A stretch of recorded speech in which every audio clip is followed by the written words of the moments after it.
economic hitmen really have been the ones responsible for creating this first truly global empire. And we work many different ways.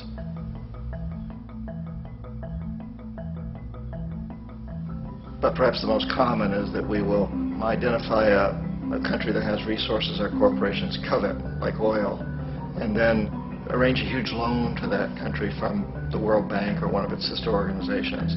But the money never actually goes to the country. Instead, it goes to our big corporations to build infrastructure projects in that country, power plants, industrial parks, ports, things that benefit a few rich people in that country, in addition to our corporations, but really don't help the majority of the people at all. However, those people, the whole country, is left holding a huge debt.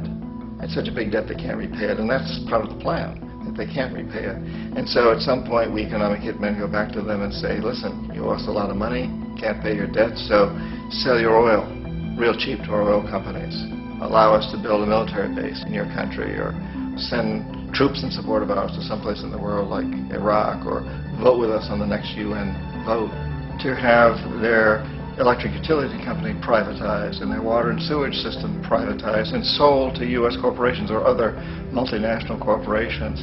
So there was that whole mushrooming thing, and it's so typical of the way the IMF and the World Bank work, that you put a country in debt, it's such a big debt it can't pay it, and then you offer to refinance that debt and pay even more interest.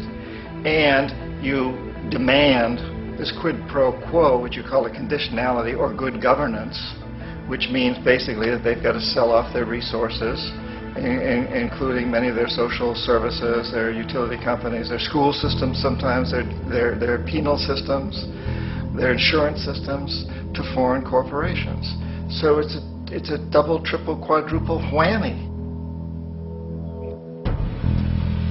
The precedent for economic hitmen really began back in the early 50s when democratically elected Mossadegh, who was elected in Iran. He was considered to be the hope for democracy in the Middle East and around the world. He was Time Magazine's Man of the Year. But one of the things that he'd run on and began to implement was the idea that foreign oil companies needed to pay the Iranian people a lot more for the oil that they were taking out of Iran. The Iranian people should benefit from their own oil. Strange policy. We didn't like that, of course. But we were afraid to do what we normally were doing, which was to send in the military. Instead, we sent in one CIA agent, Kermit Roosevelt, Teddy Roosevelt's relative. And Kermit went in with a few $1 million and was very, very effective and efficient. And in a short amount of time, he managed to get Mossadegh overthrown and brought in the Shah of Iran to replace him, who always was favorable to oil. And it was extremely effective.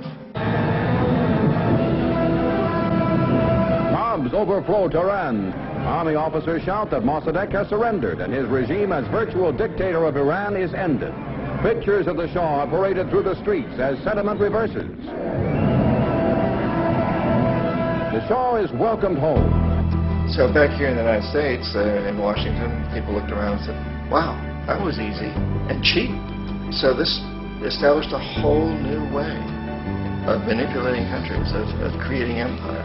The only problem with Roosevelt was that he was a card-carrying CIA agent, and had he been caught, the ramifications could have been pretty serious.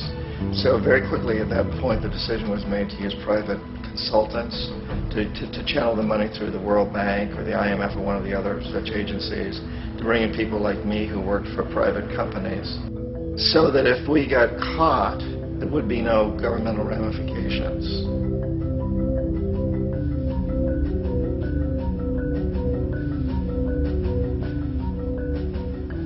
When Arbenz became president of Guatemala, the country was very much under the thumbs of United Fruit Company, the big international corporations. And Arbenz ran on this ticket that said, you know, we want to get the land back to the people. And once he took power, he was implementing policies that would do exactly that, give land rights back to the people. United Fruit didn't like that very much. And so they hired a public relations firm, launched a huge campaign in the United States to convince the United States people, the citizens of the United States, and the press of the United States, and the Congress of the United States, that Arbenz was a Soviet puppet, and that if we allowed him to stay in power, the Soviets would have a foothold in this hemisphere. And that, at that point in time, was a huge fear on everybody's mind, the Red Terror, the communist terror. And so, to make a long story short, Out of this public relations campaign came a commitment on the part of the CIA and the military to take this man out. And in fact, we did. We sent in planes, we sent in soldiers, we sent in jackals, we sent everything in to take him out, and did take him out. And as soon as he was removed from office, the new guy that took over after him basically reinstated everything to the big international corporations, including United Fruit.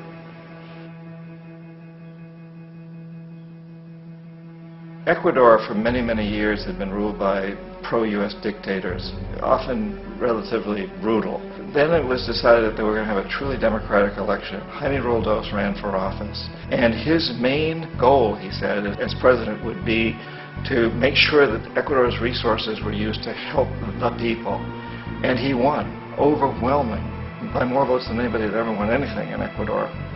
And he began to implement these policies to make sure that the profits from oil went to help the people. Well, we didn't like that in the United States.